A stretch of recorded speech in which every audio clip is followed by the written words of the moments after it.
কথাই নেই।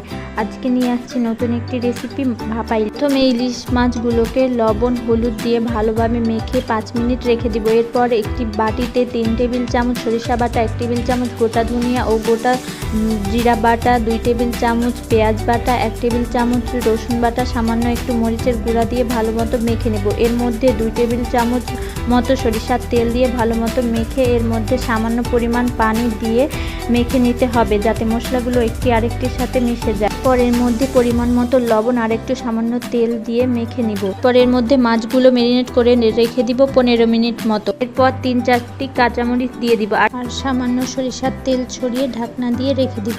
পর একটি কড়াইয়ে পানি দিয়ে এর মধ্যে একটি স্ট্যান্ড দিয়ে পাতিলটি বসিয়ে দিব।